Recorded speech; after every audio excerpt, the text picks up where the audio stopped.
you can love yourself. It's Wang, let's go, huh? If you can't love yourself, you can't love nobody else. If you can't love yourself, you can't love nobody else. If you can't love yourself, you can't love nobody else. If you can't love yourself, you can't love nobody. What's good, y'all? Welcome to another episode of Teaching Styles featuring myself, JJ Loves to Teach. I can't believe it. We've already made it to episode 5 uh, of this podcast, man. And it's been a beautiful journey. Um, just having you guys come and we learn from different creatives, different artists around the world.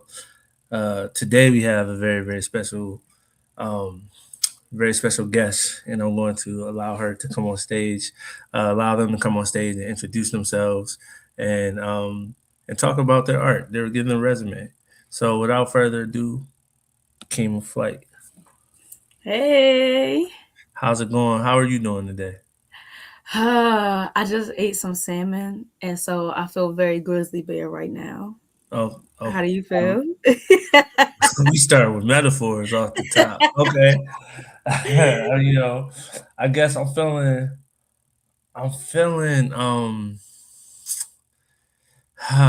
like I'm just really cool, you know? I'm gonna say that. Mm, I feel real cool right now, like Cumber. so cool that ice couldn't even catch me or arrest That's a bar for real. They can't deport you, period. me, you know? But yeah, again, yeah, before we get started, I just wanna check in mentally. Like how are we feeling right now before we get started in the interview? You know, how is Kima, Kima is, the human being, Kima? yeah, right. I feel like I am on the precipice of rediscovering myself lately. I feel like I'm always learning. I'm always curious about, different things, different people. And I feel like this is the first time in my life where I'm deeply curious about myself. Mm, And that has been leading me to so many different places. It's like a shadow work journey. So sometimes it's messy, sometimes it's like, dang, this is really crazy. Like my body has to like not just think about things but really feel them and process them. So a mm, lot has been coming up lately. A lot of truth though. All of it has been truth. Like every emotion that's been coming up lately has been about truth. So yeah, my artistic journey has been super exciting. I'm taking on so many different creative paths.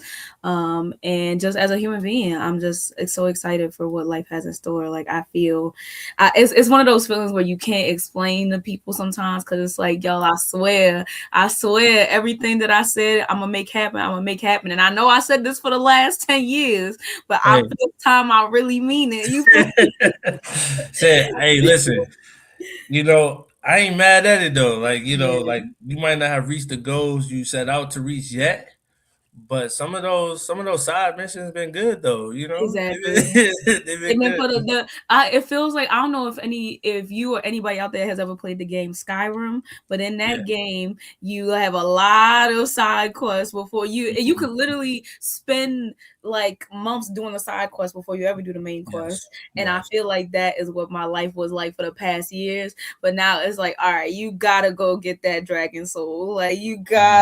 gotta get your stuff together. No, So that's a great analogy. yeah, that's what I'm saying. Just celebrated my birthday last week, so that was Happy really exciting. belated. Thank you. So yeah, it's been a real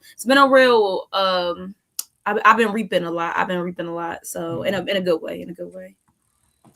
All right, let's talk about let's just give us a brief intro of you. Let's run down the resume. Talk your shit, you know what I'm saying? Yeah. Brag about yourself for a good 45 seconds to 2 minutes, you know. Yeah. I'm born and raised in Baltimore, Maryland. I have been a spoken word artist in the Baltimore scene for over a decade now, which is crazy to say because I picked this up when I was a youth. So Mhm. I started doing spoken word when I was about 14, 15, 14, 15. I've been doing it now, just turned 25. So I've been doing it for over a decade now. I have been Woman of the World, the top 3 place in Woman of the World poet 2 times, both in 2022 and 2024. I was the Hyperbowl Slam champion of 2019. And I also have won the International Spoken Word Competition Brave New Voices in 2018 with my team. And me and the Charm City Slam team are currently the #1 poets in the Northeast region. We just won the North Beast Slam finals. And so Mhm. I'm a traveling spoken word artist. I've done features in many different cities. My work itself has been spread throughout the country. Mhm. Yeah, and so I've just been exploring my identity a lot as a spoken word artist. Yeah, spoken word is my bread and butter essentially, but I've also been exploring other disciplines as well. That's love. That's love. And congratulations, North Beach champion. You know what I'm saying? Thank And you. we looking for a repeat this year. You That's what I'm know. saying. We coming back. I don't know if that's public information yet, but I'm making it public. We coming back. So I Yeah, don't know no, how that'd be North East dope. feeling, But but we doing and I'm assuming that Baltimore City is doing the ah Southern Fried this year, right? yep, we're doing the You Soul guys Fry. That is next month, so we'll be there in about awesome. 6 weeks. Awesome. Okay, cool. Well, Kima, one of the biggest things for me was spoken word. Like the thing that I brag the most about. It's like the number one thing I love about spoken word. Mm, For me, is my biggest accomplishment, and it's not any of my writings, mm, which is crazy. Like that comes second. I mean, obviously, my book is probably number 2 on that list. Like the mm, biggest thing for me in spoken word, but the biggest thing for me as an accomplishment in spoken word is mentoring youth mm, and get and inspiring them to become writers as well. And I know that that's kind of a full circle moment for you because you talked about how you started in your youth, and I know that I know personally that you were a part of Do More growing up, mm, and and now you are also a mentor, and you started younger than I did. Like I think I didn't start mentoring youth poets until like 28, 29. But mm. you've been doing it for at least 3 or 4 years now, right? Yep. Yeah, Mm, and so right out the gate, you're done being a youth poet. You're like, hey, let me instill this in you. And so I'm gonna start there. Like what's been big for you as far as like mentoring the next generation of youth poets, mm, and also what has been some of your, I would say, like I guess like some shortcomings, I guess. Let's talk about the highs and the lows of mm. being a poet mentor. Yeah, I love that question because that's the side people don't really get to see a lot. Like I Mhm. feel like we always talk a lot about like, the spoken word and like going on stages and traveling and stuff like that. But 9 times out of 10 when you meet a spoken word artist, they're also mentoring other youth in some way or capacity. Sure. And so for me, it makes me a little like emotional in a good way because I feel like this is the organization that raised me. Mhm. I don't know. I like I feel like okay, so I grew up as like the golden child, the gifted child, like people being like, oh, she's gonna be a doctor, she's gonna be a lawyer, like, and Mhm. truthfully, I didn't even really know what I wanted to do with myself. I wanted to be a actor, I wanted to be a princess, I wanted to be an astronaut, I wanted to be all the things. So I actually, when I was younger, I never really knew where my life was headed. Like so many people say, oh, I knew I wanted to do this since I was younger. I had no clue what I wanted to do. I like Mhm. in my middle school yearbook it says chef for what I wanted to do. Like it's just so Mhm. many things. So um finding spoken word was something that literally changed the course of my life and is now something that I'm going to have in my life forever. And so Mhm. it's wild to see like young people who are also on a similar path to me, because like the people that I'm mentoring, they're young people who are figuring life out right now. They're Mhm. coming up around the corner to 18 and 19, realizing that they have bills to pay, realizing that they have a reality that they have to create. So it's interesting to see that balance of these are young people who are dealing with real life and figuring out where real life is for them, and then also they have very big dreams and very big goals and ambitions, and it reminds me so much of myself. So I feel like the bonus and the benefit of mentoring these young people is that you get to provide that kind of lens to them. Like me specifically, I get to provide the lens of Mhm. like, hey, I also didn't have things figured out. I also had no clue where I Sure. wanted to go with the spoken word stuff. People was just like, oh, you just good at this, excuse me, you know what I mean? People was just, oh, you good at this. And so that was really, really cool to hear. But sometimes you're good at this doesn't pay your bills. You know what I mean? You're good at Sure. this doesn't mean that when you go to college, you're going to keep doing this. We've had young people who go on and, still do spoken word to this day, do more Baltimore. I'm an example. Some of my peers are an example. Then we have people Mhm. who did the program once and was like, this is not for me. So I think like trying to make sure that this younger generation of poets knows that there is space for them is super super important, because like me and my friends be joking about how spoken word is kind of old head sport, because most of the poets that you see are 35 plus. And I think that that's beautiful, but I also think simultaneously one of the goals that I have been having in this program, and as a person outside of what I do professionally, is making sure that young people know that they have the space to do anything and be anything, and they can compete and they can do that. Not just compete, but they can they're what we're looking for next. I'm praying that these young poets take over and take my spot and my mentor spot and all that, because at the end of the day, like that is um that is the goal of what Black spoken word artists do. Like our goal has always been to empower, and so I feel really really blessed about being able to empower these young people. And then I think kind of like the short end of it is that um these are young people, and Mhm. so that comes with communication is a big thing. As these young people are figuring their lives out, that also means that you kind of get left to the side a little bit sometimes with Mhm. their figuring things out. And it makes me so sad sometimes, because sometimes I just want to be like, this is amazing, I'm telling you, you're talented, you're creative, you're going to do everything you want to do, but you can't force a young person into a craft. So as much as I want to like be talking to them 24/7 about how the goals that they have and how they can accomplish anything, and how like they really can do whatever they want as creatives, I also know that I'm not going to their house and dealing with possibly what they deal with in their parental situations. I am not going home and dealing with, like, these young people have really like unique lives, you know what I mean? Like some people are Mhm. experiencing homelessness, some people may be experiencing like drug addiction in the house and everything. So the only thing that you can really do is keep trying to encourage them, but you can't be not unfortunately, but you have to draw the lines between being their mentor and being their guardian, being their Mhm.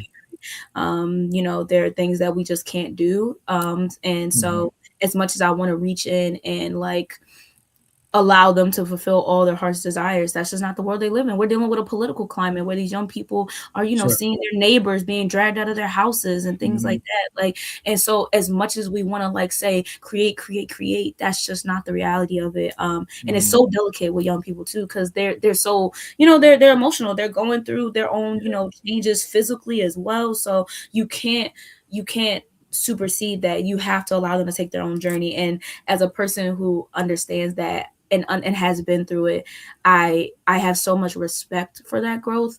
And then simultaneously I really just want to like reach in and like and push past it and be like, no, like let's lock in, let's do the grants, let's do this, that is third, let's do all these professional creative things that show you that you can have this path. But that's just not where it's at right now. So that's what I would say, being a mentor to young people really comes with. Yeah. No, I love that. Um, I do kind of want to change the subject just a little bit, because now that we talked about how the struggle is, and also the the great things about being a mentor, let's talk about you as the student, as the poet. Mhm. So what inspired you to pick up the pen, and what kept you going? Oh man, that's I'll be trying my best to pinpoint this when people ask me, but it's like I go back and I think about the fact that like I remember my dad one time he had told me that like I would like just like write my own stories. Like as soon as I learned how to like spell and stuff, I would just be Mhm, writing my own stories. So when I was younger, I think that I've always been observational, and so when I mhm. was like super, super young, like 5, 6, 7, 6, 7, I feel like I was like just observing the world around me. And I just things were exciting to me. Like a lot of things were super exciting to me. I was excited Mhm, about like, seeing my mother garden. I was excited about seeing my father go to work. Like just mhm, everything. Everything was really, really inspirational to me. So I think it started from just observing the world around me. And then it became a thing where I started to lean into people's crafts, like becoming more of a reader, definitely like opened up my worldview, and then also just finding inspiration in like a lot of the common Black things. I just saw the recent Michael Jackson movie, and it actually made me realize how much of an inspiration his music videos were to like myself at the time. Like I was like, oh, you can do this, like, and so in my life just became a lot of, oh, you can do this, oh, you can do this, because I never mhm, really knew what spoken word poetry was until about middle school. And so like on those previous years it was just me consuming books, me consuming like TV shows and stuff like that, and that was like my bigger inspiration. And so when I got into middle school and high school, and I did the poetry club, and I saw, Lady Breon, Black Chakra, Olu Butterfly, all these different people coming in, and then they would show us like these poetry videos. They showed us that people have been doing spoken word for an incredibly long time, seeing Def Poetry Jam, all of yeah. that. It was just such an eye-opening moment where it's like, oh, you can really do this. And so like I said, I still didn't have an idea of like if I wanted to be like a long-term spoken word poet, but at the bare minimum I was a 14-year-old, 15-year-old who was like, at least I got this. At least I got my poetry club. Like I may not have, the most stable home life. I may not have this, but I do got a poetry club that I can consistently go to and have people who deeply relate to me. Like I just think that when you're a kid that does not feel related to, you Mhm, feel very outcasted, you feel very weird, you feel very misplaced. I think that that really when you get into like a spoken word club or anything like that, it really opens you up to the fact that you're not alone. So honestly, I think one of my biggest inspirations for continuing this and picking up a pen is people that are just like casual people in my life, like my friends, like my family. I think that there are definitely a lot of like spoken word artists that I look to as people who push my craft and push my pen game. I'm thinking about Portia O. I'm thinking about Ashley August. I'm thinking about these people who like I listen to, and craft wise, I'm like, oh, I'm trying to really, really get like that. But more than that, I think it was just people that I still talk to this day, people that I'm still very close friends with. Those are the people that changed my worldview more than anything else. Yeah, I would definitely say my friends and my family are kind of, and the world around me, being observational is kind of mhm, that drive that's always existed. Like I feel like every poet has a core that always like kind of pushed them beyond anything else. So mhm. I feel like that core compounded with seeing people in my every single day life doing stuff like this. Yeah. And I mean, the reason why I asked that question too is because obviously the answers to that question is going to be very unique to the artist, right? And I think that it's very important to show like that there's different lanes for where people enter into Yeah, the creative space, as well as how we build on that can also differentiate based on yeah. how you use that art. You talked about your friends, and I'm going to specifically um, because talk about a specific group of people Mm. because as I've only been in Baltimore 10 years, and Only been in Baltimore. You said that like that was a. You've been in Baltimore as long as I've been a poet. there we go. Yeah, and actually that's the funny part because that's Yeah, that's where this is going is in that time I've been able to follow your journey as a part of the Do More Baltimore poetry team and that specific group. Yeah. Shout out to those poets, De Yeah. Niro and I don't know if they want to call me by the stage name or not, but it's an interview. Yeah. Delicia, Yeah. Cray, Yeah. even at time Destin, all Yeah. of them. And so like, and I watched you guys grow, right? In Mhm. the, in that time was and more specifically, like I followed you guys before, but more specifically during the pandemic because that's when I started to take Mm. my artistry as a slam poet seriously. Mm. Like I was always doing the feature stuff. Like I've been doing that for about 14, 15 years, but Mm. specifically with slam, that started for me Mm. during the pandemic. And so like watching you guys grow, like how was it to just have that specific knit community, and even like to even throw in like soul and her sister, like throwing all of them in there, like Mhm. y'all as a family, like and I'm just watching that, and I'm like I'm there, but I'm still watching from the outside looking in, Yeah. like how was it to have that core community and like all of you guys being young and like how you said, like Mhm. most of the poetry that y'all were looking at and viewing and experiencing were people 35 and up, and Yeah. and even before then, like how was it having that community? It's wild. It's something that like I I be like sobbing over and all the time because I'm just like I'm so incredibly grateful to have my favorite poets be my favorite people.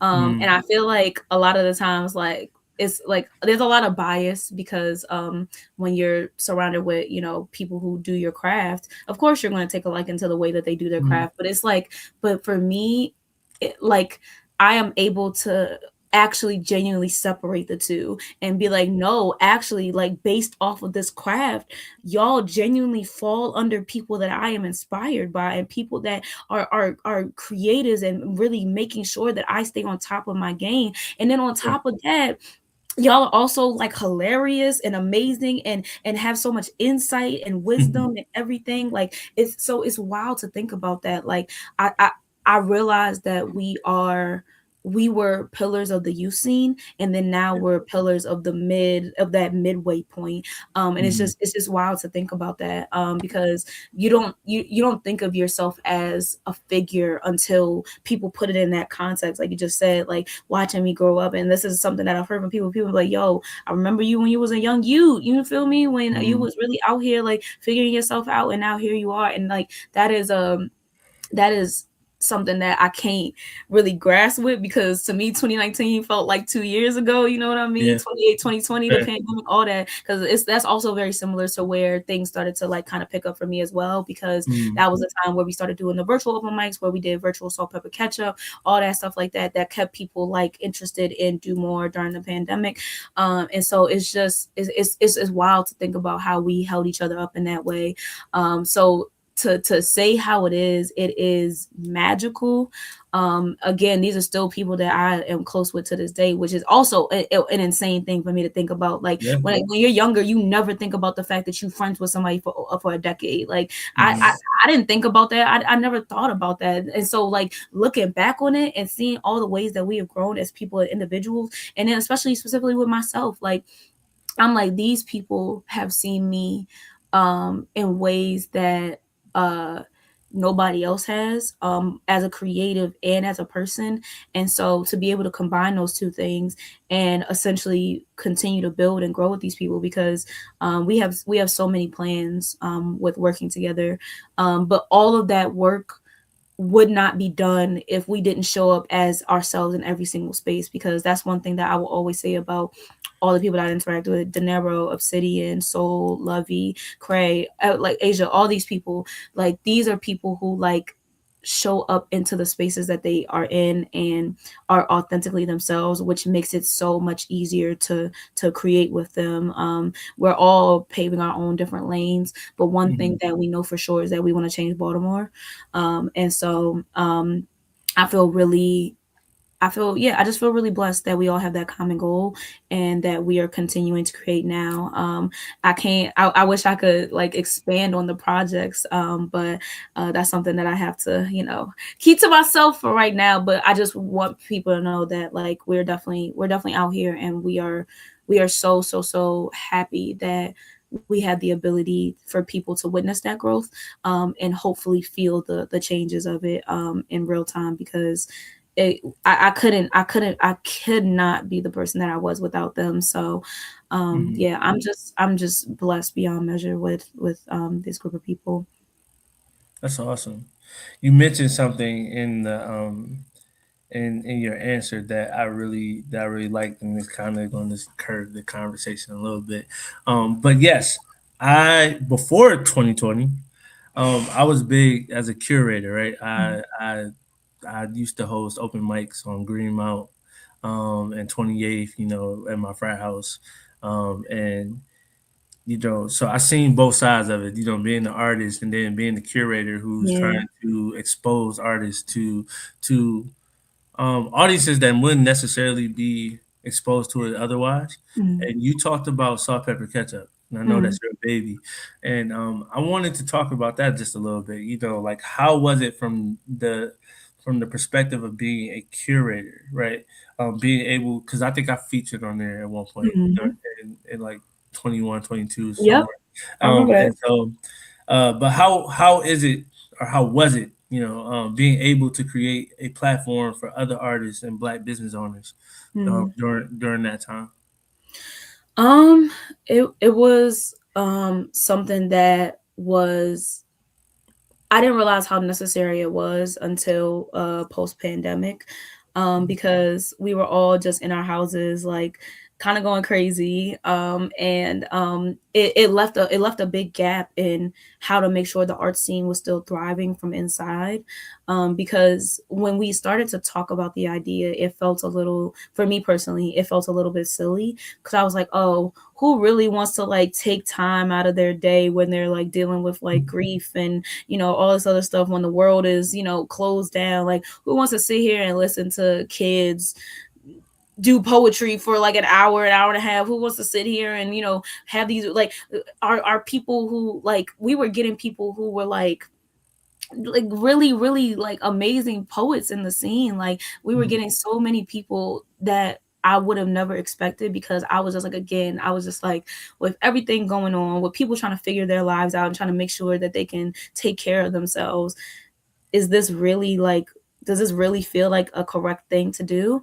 But looking back on it, I think that that was because I was nervous about just being able to give people that experience, because being a curator, that being a curator means that you're in charge of the safety, you're in charge of like Yes, people's emotional well-beings, you're in absolutely. charge of, yeah, you're in charge of making sure that they feel compensated accurately, you're in charge of so many different things that you don't expect to hold when you're having community. Like, a lot of people think that like throwing an event is just all right. Even virtual stuff, like people think that like throwing an event is just like, all right, I'm gonna give people something that I think that they want, that they may be doing, but you have to be so much more intentional. And so that's what we set Mhm. out to do with Salt Pepper Ketchup. We were like, we want to create an intentional space where young people, and it was intergenerational too, because we invited, people, we made it a youth open mic, but we also encouraged people of the community to come on as well, which is why we had a lot of different folks come on, of all different age groups.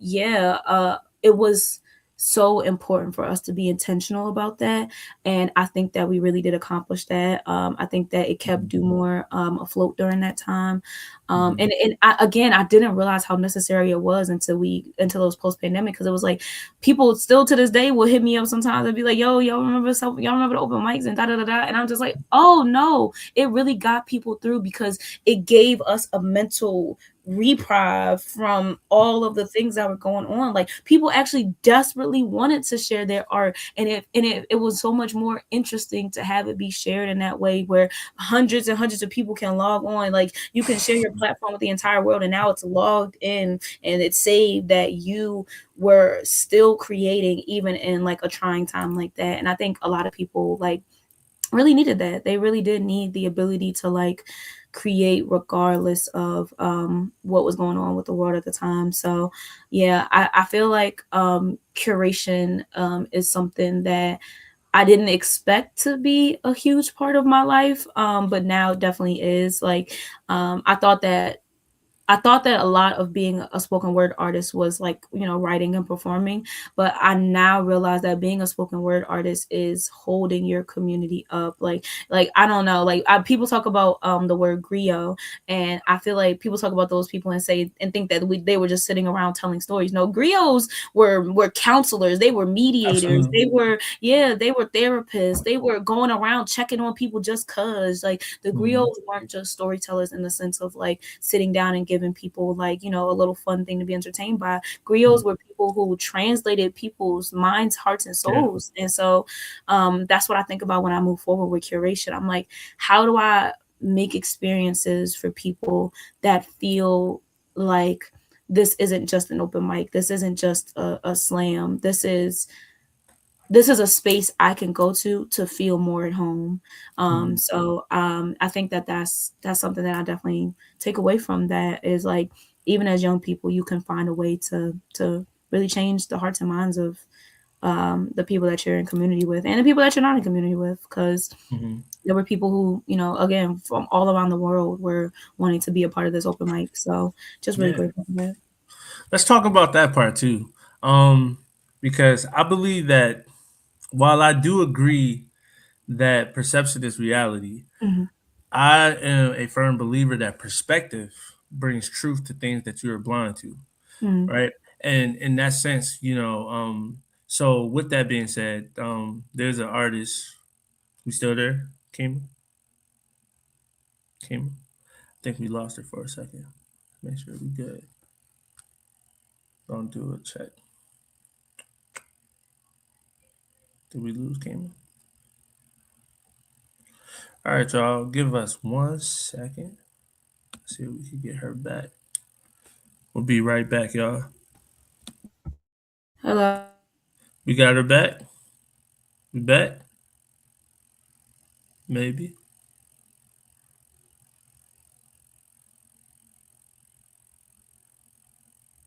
Kima. Kima, if you can hear me, you might have to leave and come back. Let's check and see if that works. Give us 1 second, y'all. And to have another one of these. Amen, amen. Gee.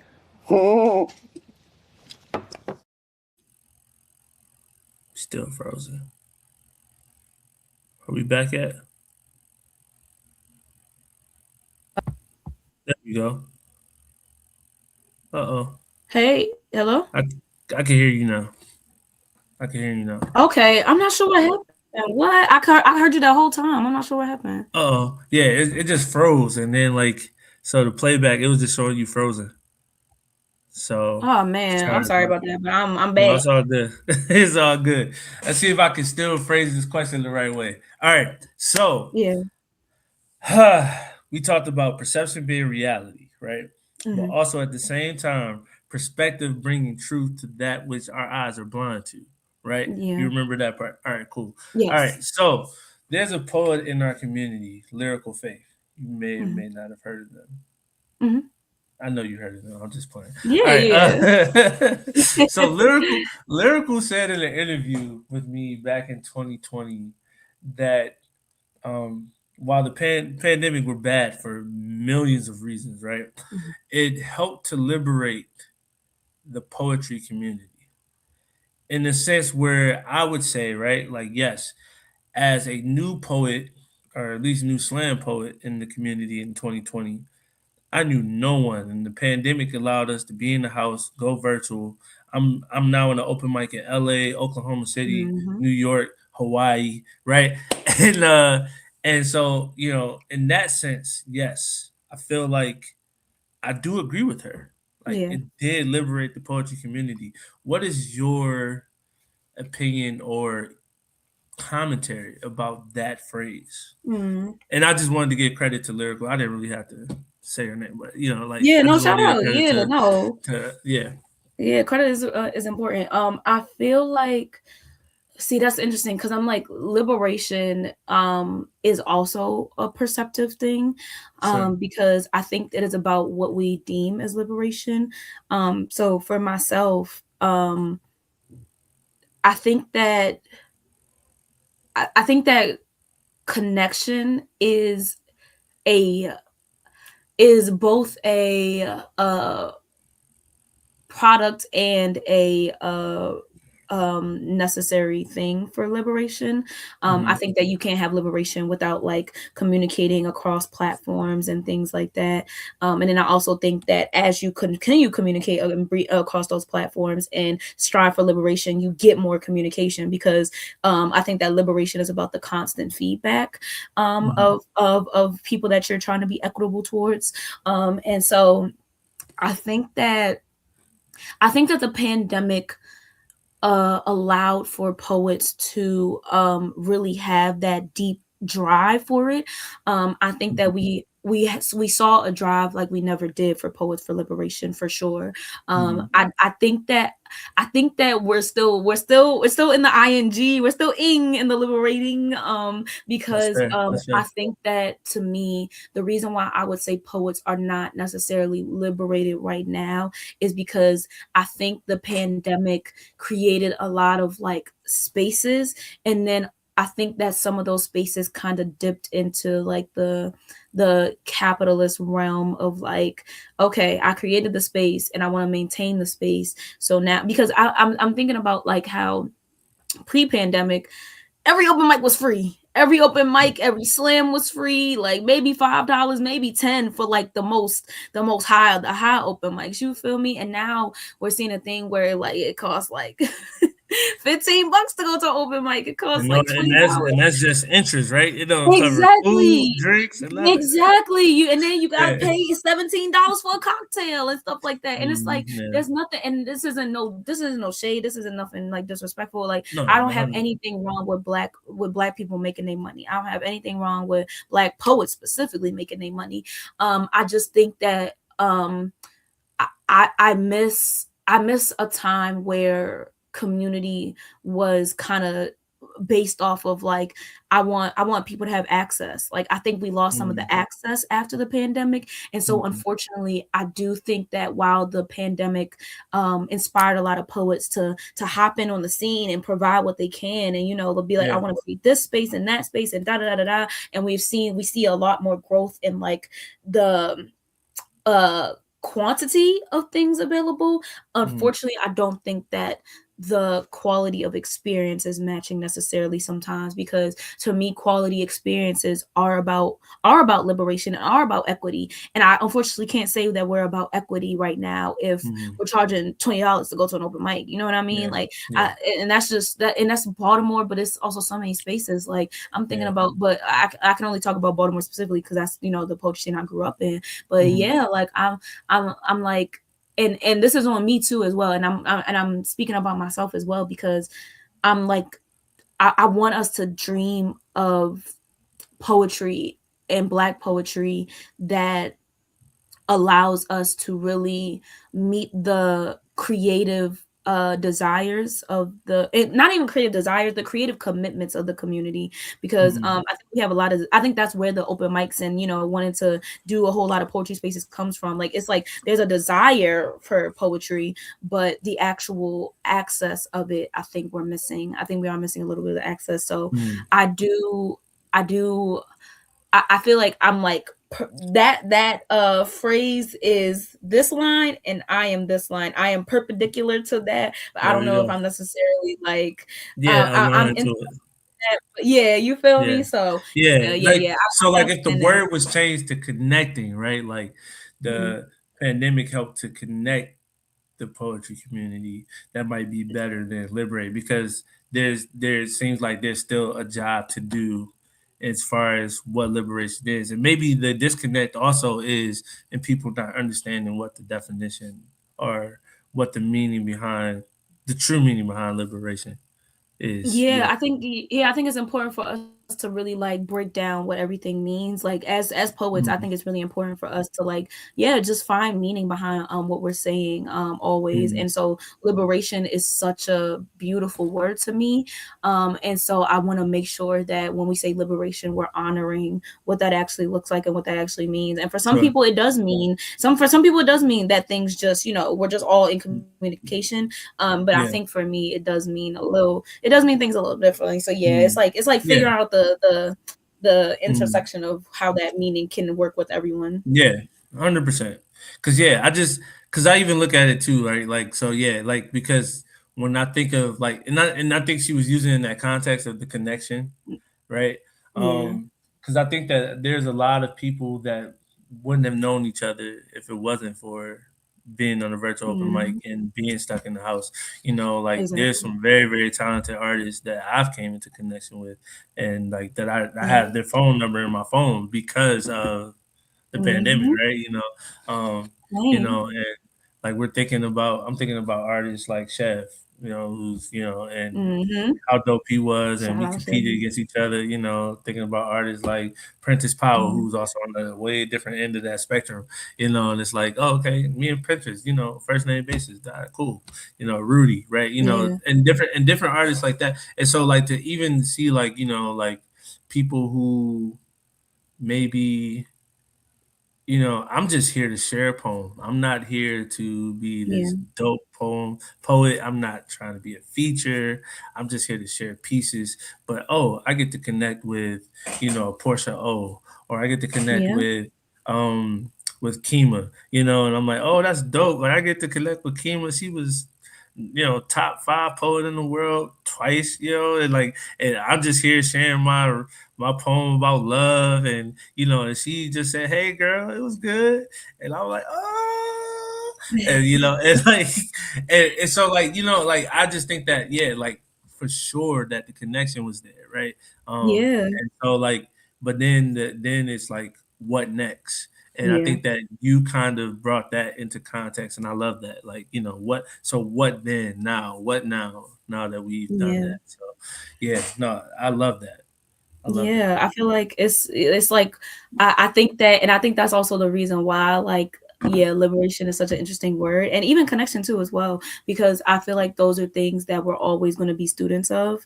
Mm, I think that like as much as we want like a fair and just world, and we find something that we finally did it, like, you know what I mean, we finally ended racism, it's like that's probably never going to be a thing. So mm, rather than putting like uh an impact point, I think we need to constantly be like improving the model. I think that like I think of like poetry as a car, and it's like it is cool, like when you see the car crash, it is important to say, okay, in what ways like did this car help stop this crash. But I also think it's about saying like, okay, when this car crashed, what are these things that we're looking towards to make even better, even sleeker, even safer models, you know what I mean? Like I think sometimes it's easy to look at things and look and be like, wow, look at how well this thing is going. And then we're also by doing that, sometimes we miss kind of the smaller things that other people might be seeing. Like there might be someone out there who like is seeing like something that we're missing out on in terms of that liberation. So I think constantly trying to like get community feedback is, yeah, just a super super important thing. awesome. All right.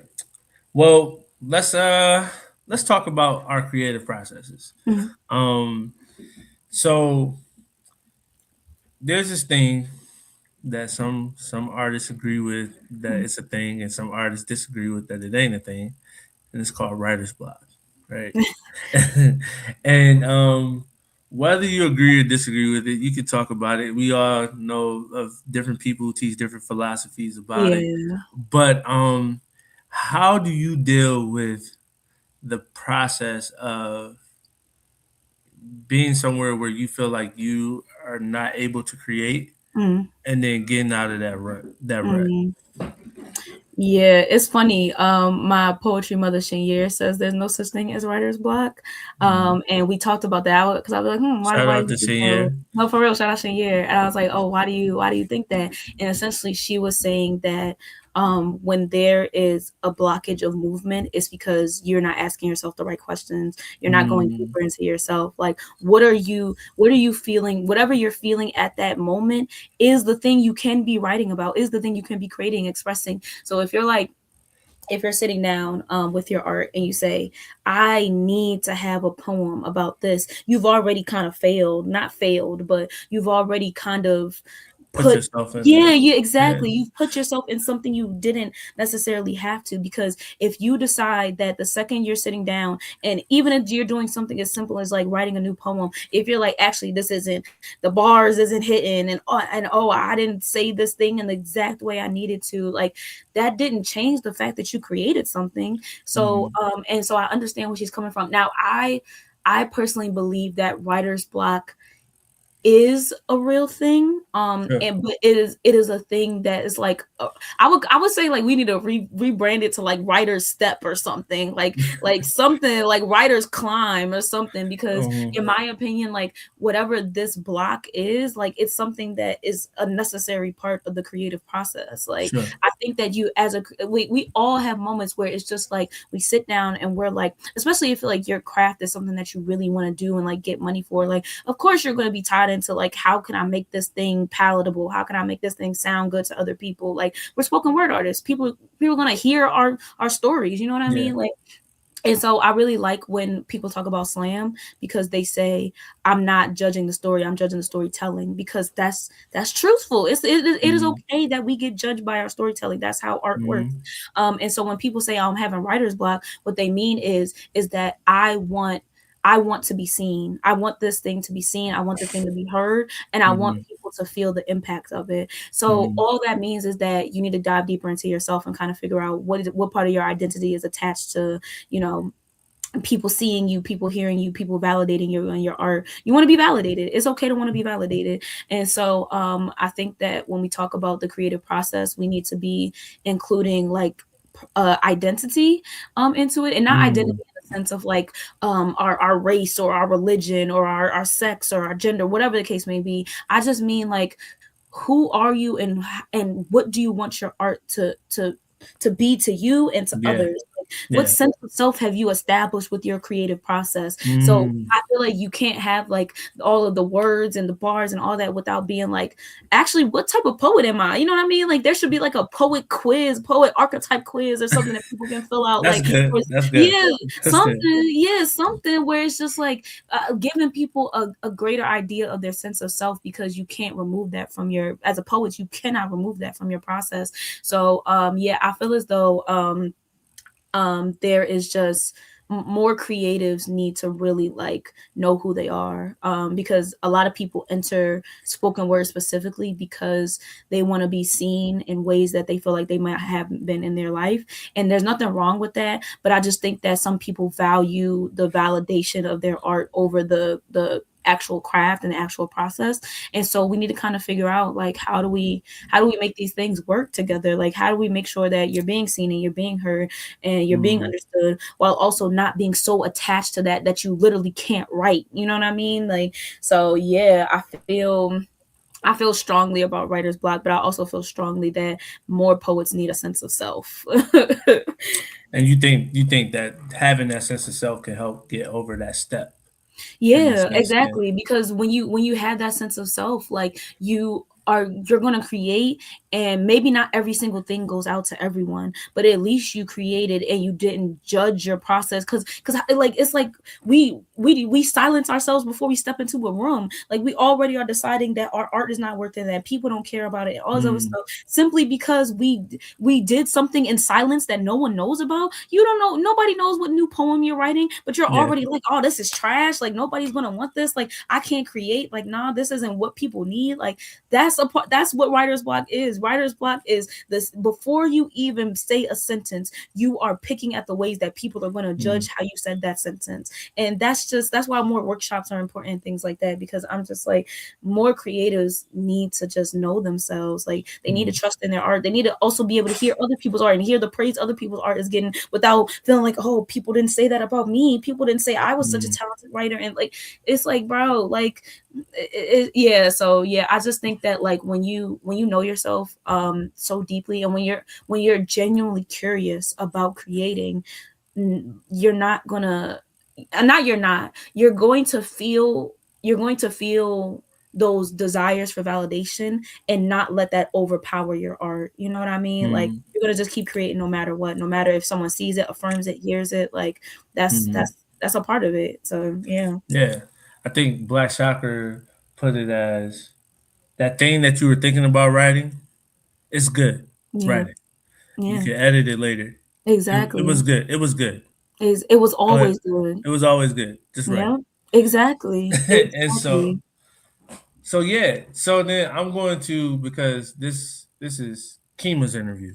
Mhm. So I'm going to ask you. So, and I know you kind of mentioned at the beginning of the interview that, like, you're growing and finding out Excuse a me. lot about yourself. Bless you. Mhm. Um, what would you say is Kima's identity when it comes to Mm. poetry? Mm. That's a good question. And I will give you time to process. That's okay. You Yeah. know. And let me tell you something. Let y'all know that they about to cook. Let me hold on 1 second. I got you. They're about to Cause, cook. They're about to 'cause cook. Oh, I love that. they're about to cook. Yo. Yeah. My identity when it comes to spoken word, it is I feel I feel very strongly about um the unseen and the unspoken. I am the type of person where I used to be like really bad at confrontation. Like I used to shake when I had to tell somebody no. I used to get nervous, like da Mhm. da da da. But how I've evolved as a person has been like now I love confrontation. Like I love anger. I love pain, and not in the way where it's like I want these things, but in the way where it's like these are the driving sensitivity is the driving force behind some of the best artists you've ever heard. Like Mm, you do not have Amiri Barakas, you do not have James Baldwin's, you do not have Kendrick Lamar's, you do not have Maya Angelou's, you do not have any of this without pain, sorrow, sensitivity, grief, anger, rage, all this. You do not have the most life-changing poets without that. And so for me, I feel so strongly about things that we don't want to necessarily access as creatives in our day-to-day lives. Like I think about like all the times where like people will say something, they'll like so for example, right, I was talking with somebody the other day and they asked me a question. They were like, do you want to like take a break?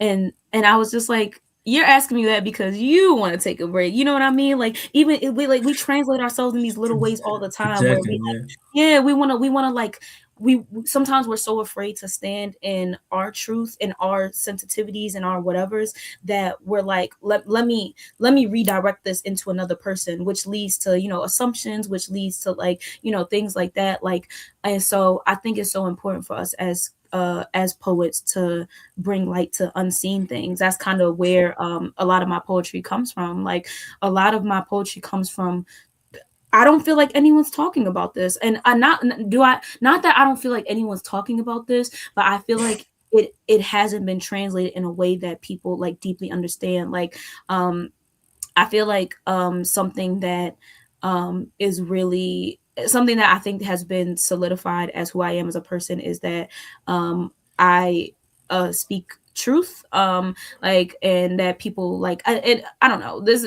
people will say like oh, I'm emotionally intelligent, and I don't really know what that means. I personally don't know what people mean when they say that, because I think that That's fair. emotional intelligence is just having emotions, you know what I mean? Like, and so I think we're so used to people kind of like shielding that. So like when people are like, "Oh, you got emotions," like you know what I mean, like or translating them. I think Or that's what people mean when or they say, "I have awareness. Yeah, yeah, maybe awareness." awareness and translation. Yeah. Something it's tied into like the translation, is tied into the processing, whatever that case may be.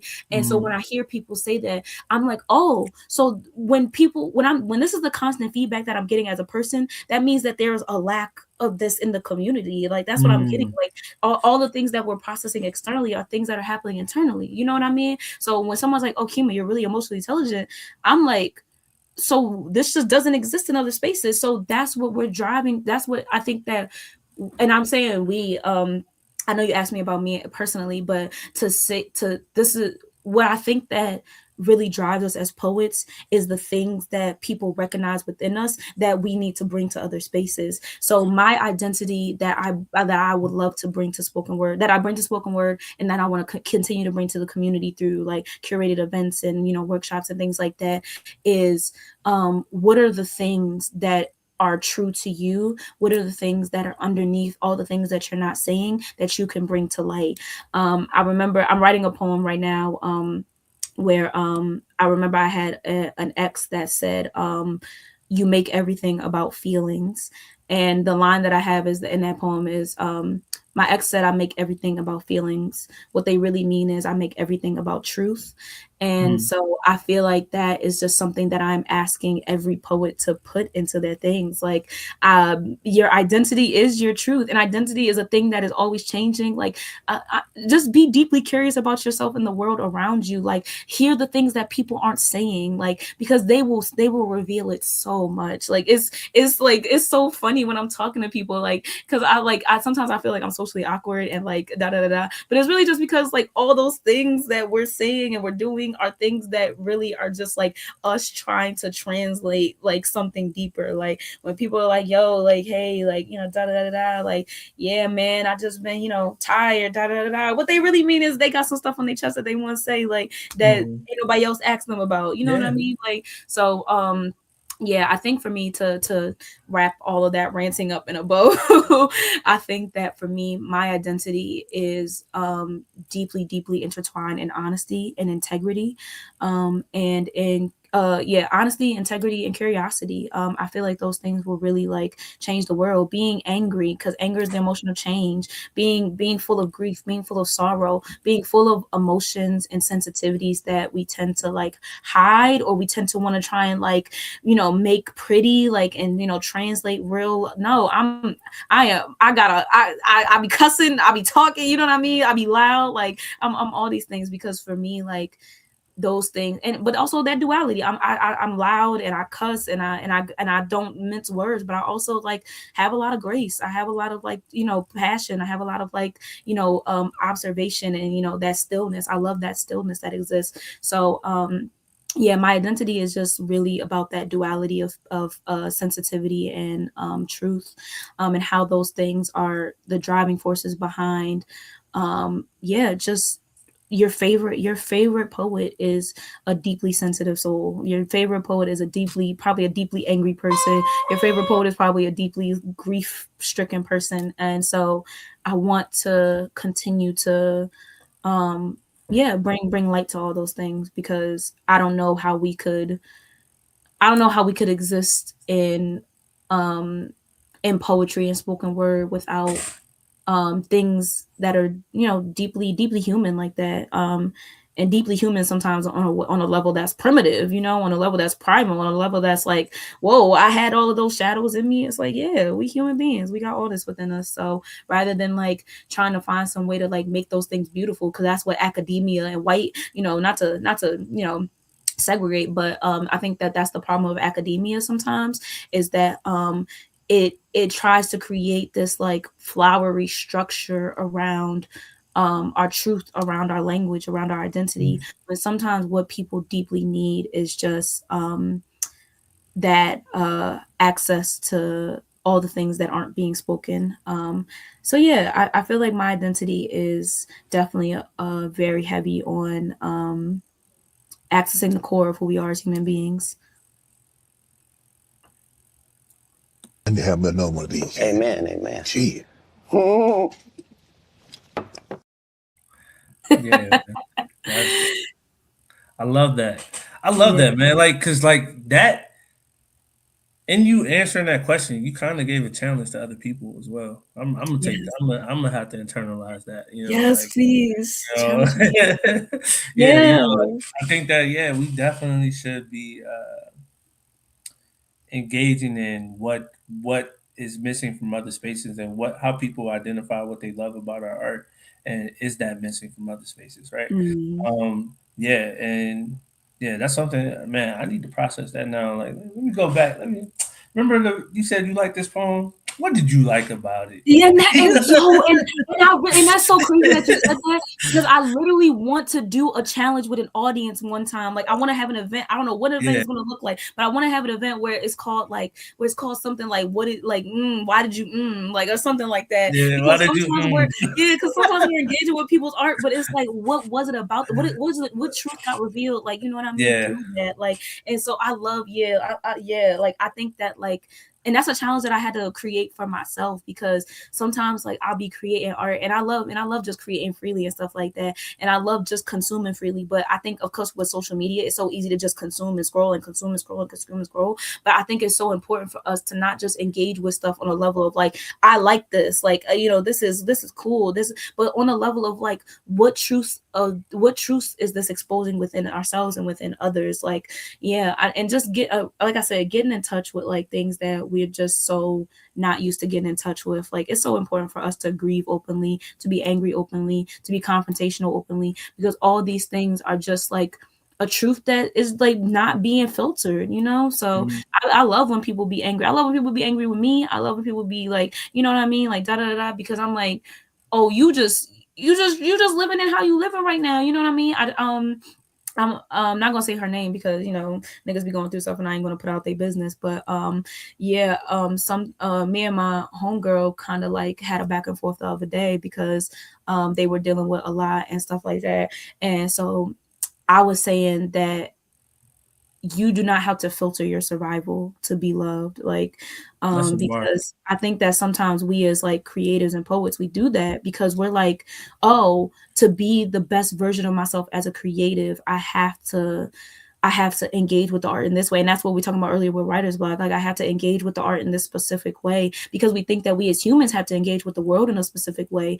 Like, and I'm just like, I so badly want us to remove ourselves from that, because the more that we believe that as a creative and as a person, you have to, you you should show up in this way. Should is a word I've removed from my vocabulary, because that's not Mhm. the expectation of the human in a creative experience is just not real. So yeah, I just really want people to just be more honest and open about how they experience the world, how they experience their traumas, all the things, so that when we do create as a community, we aren't burdened by like this yeah, this pit of like, I need to be validated, I need to da da da da da, like all these things that are wrapped up in um um like wanting to be wanted, but not wanting to like have commitments to yourself and to others. So yeah, I just want people to be more deeply honest and curious.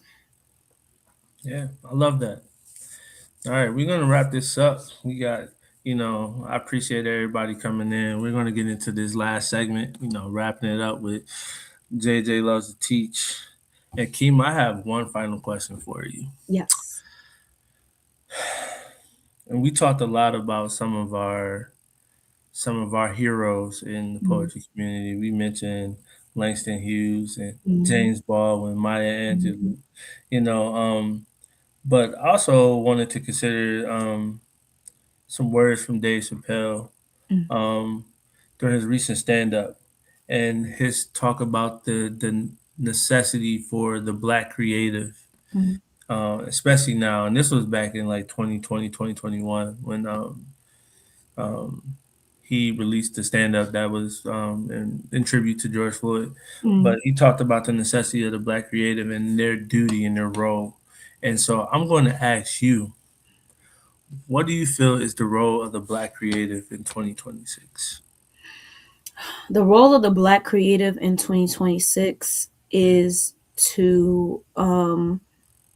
know to know ourselves so insanely well, um, and to embrace insanity so much so that we find revolution. And I Hmm. hear the word revolution and we think of like, the images that come to mind with like Black Panther Party and Martin Luther King and Malcolm X, and like all these people who like have deeply changed the world. But I think that is about deeply changing ourselves and our worlds, and then letting ourselves speak so that other people can continue to speak through us. Like, it is the role of the Black creative in 2026 to be an echo. That is Love that. like we're supposed to do. I love that. Yes. Clip that.